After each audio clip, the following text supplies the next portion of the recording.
My soul purpose my soul mission spirituality के अगले अध्याय में आपका बहुत बहुत स्वागत है। और जैसे कि आज जन्माष्टमी है, आप सभी को जन्माष्टमी की बहुत सारी शुभकामनाएं और बधाइयाँ। तो आज कान्हा जी ने मुझसे क्या बात करी है स्पिरिचुअलिटी के बारे में, तो चलिए आज मैं आपसे शेयर करना चाहती हूँ। जैसे कि कान्हा जी मुझसे कहते हैं कि तुम मुझे इन मूर्तियों में, इन तस्वीरों में क्यों ढूंढती हो। तो मैंने पूछा कि क्यों, क्या मुझे आपकी पूजा नहीं करनी चाहिए। तो मुझे ये समझ में आया कि जब हम कान्हा जी को जब मूर्तियों में ढूंढते हैं, तस्वीरों में ढूंढते हैं, मंदिरों में ढूंढते हैं, तो हम अपने आप को अपने परमात्मा से अलग कर देते हैं। मतलब जो परमात्मा हमारे अंदर है, हम उनको बाहर देख के अपने से विभक्त कर देते हैं, सेपरेशन कॉन्शियसनेस क्रिएट कर लेते हैं और परमात्मा हमसे अलग हो जाता है, दूर हो जाता है, क्योंकि परमात्मा हमारे अंदर ही है और हम परमात्मा का ही एक हिस्सा हैं, हम एक ही हैं। तो फिर क्या ये गलत है कि इतने वृंदावन में कान्हा जी की इतनी सारी मूर्तियाँ, मंदिर, वो रासलीला करते हैं, इतने सारे मंदिर जो स्वयंभू से आए हैं, इतने पुराने पुराने पाषाण जो हमारे मंदिर हैं, तो क्या वो गलत है? नहीं, वो भी गलत नहीं है। समझने वाली बात ये है कि हमको पता था कि कलयुग आएगा और कलयुग जब आएगा तब ये जो बुद्धि है हमारी, ये हमें हमारे परमात्मा से, हमारे भगवान से हमें अलग करेगी। आज देखिए ना, जब हम मंदिर में जाते हैं तो हम क्या करते हैं, हम सिर्फ मांगते हैं। और आप जानते हैं ना कि मांगने वाला कौन होता है। हम आज भी अपने आप को परमात्मा से अलग ही समझते हैं, इसलिए हम जाके सिर्फ मांगते हैं। तो कलयुग में इंसान परमात्मा से बिल्कुल दूर हो जाएगा और अंधेरा छा जाएगा और कलयुग में हम बुरी शक्तियों के उसमें ना आ सकें। इसलिए हमें फोकस करने के लिए सिखाया गया मूर्तियों की पूजा, ताकि कम से कम उस मूर्ति पे हम फोकस करके अपने परमात्मा से अपना अलाइनमेंट, अपना जुड़ाव बनाकर रख सकें।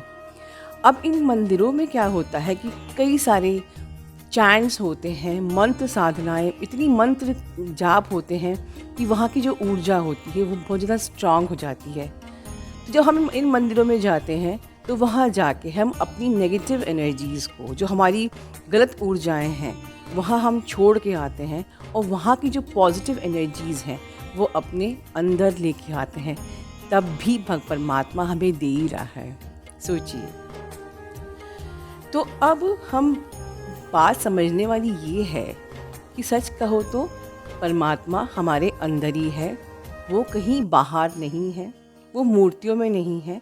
लेकिन हम इस बुद्धि के, इस माया के ट्रैप में ना आ जाएं, परमात्मा से दूर ना हो जाएं, इसलिए हम मंदिरों में जाके अपने आप को परमात्मा से जोड़े रखे हैं। पर सत्य तो यही है कि कृष्णा, कान्हा हमारे अंदर है और हमें बाहर उनको ढूंढकर खुद को परमात्मा से विभक्त करने की और अलग करने की बिल्कुल भी ज़रूरत नहीं है। तो अब अगली बात कि अगर परमात्मा हमारे अंदर है तो ये हमारा शरीर ही वो मंदिर है, इसे हमें साफ रखना है। जैसे कि मान लीजिए घर में जब कोई आर्ग्यूमेंट हो रहा हो, कलेश हो रहा हो, एकदम से कोई बाहर से मेहमान घर पे आ जाए, हम बिल्कुल शांत हो जाते हैं कि अरे भाई बाहर के लोग ना सुने कि हम लोग क्या बातें कर रहे हैं, हमारे घर में कलेश हो रहा है, झगड़ा हो रहा है, ठीक है। हम शांत हो जाते हैं, हम बिल्कुल अच्छे बन जाते हैं कि जैसे बिल्कुल शांति छाई हुई है, क्योंकि वो बाहर के लोग सुन लेंगे। हमें हर पल ये याद रखना है कि अंदर, हमारे इस शरीर के अंदर, हमारे इस मंदिर के अंदर वो परमात्मा है, वो सुन रहा है। बहुत केयरफुल रहना है। इस मंदिर की हमेशा सफाई करके रखनी है। इस मंदिर में हम अगर कलेश कर रहे हैं, अगर राग, द्वेष, ईर्ष्या या मद, अहंकार, कलेश, वो सुन रहा है।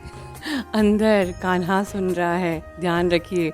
और मंदिर कभी गंदा नहीं होता, हम मंदिर को हमेशा साफ़ करके रखते हैं, सजा के रखते हैं। तो अपने इस शरीर को सजा के रखिए, साफ़ रखिए, अपनी सारी इंद्रियों को वो दीजिए जो इस मंदिर की आभा बढ़ाए। परमात्मा ने कितने इम्पॉर्टेंट गिफ्ट्स दिए हमें, हमारी जो पांचों इंद्रियां हैं। अच्छा देखना है, अच्छा सुनना है, मनोरम सुनना है, मनोरम सोचना है, मनोरम हमें इस इन हाथों से, अपने कर कमलों से उनकी आराधना करनी है, पूजा करनी है। और सच कहो तो आपका ये शरीर परमात्मा की ही देन है, तो इसको एक टेम्पल की तरह साफ रखना है। और क्योंकि इस शरीर के अंदर उस परमात्मा की जो ज्योत है, आभा है, वो जो स्पार्क है, वो आत्मा है, सुप्रीम सोल की वो आत्मा आपके अंदर रहती है, मूर्ति विराजमान है। आपके अंदर साक्षात परमात्मा की मूर्ति विराजमान है। तो ये कहना बिल्कुल गलत नहीं है कि आपका शरीर अपने आप में मंदिर है। इसे साफ रखिए और परमात्मा को बाहर कहीं मत ढूंढिए, क्योंकि वो आपके अंदर ही है। जब हम परमात्मा को बाहर ढूंढते हैं तो हम खुद को परमात्मा से अलग कर देते हैं। और बस अंत में इतना ही कहना चाहूँगी कि ये भी सच है कि इस शरीर को परमात्मा ही चला रहा है। जैसे कि एक गाड़ी होती है, एक कार होती है, और उसमें जब तक कि ड्राइवर नहीं होता तो वो कार आगे बढ़ नहीं सकती। तो उसी प्रकार से जब तक कि परमात्मा की वो ज्योत हमारे अंदर नहीं होगी, हमारा ये शरीर रूपी जो गाड़ी है, कार है, ये आगे बढ़ नहीं सकती। और जिस दिन इस ज्योत ने शरीर छोड़ दिया तो वो गाड़ी बेकार। तो समझ लीजिए, याद रखिए कि परमात्मा आपके अंदर उसी ज्योत के रूप में है, और वो ही इस गाड़ी को चला रहा है। अपनी ज़िंदगी की इस गाड़ी को पूरी तरीके से परमात्मा को, उस ड्राइवर के हाथ में सरेंडर कीजिए। बिल्कुल निश्चिंत रहिए और इस खूबसूरत ज़िंदगी को बहुत एंजॉय कीजिए। राधे राधे, जय श्री कृष्णा।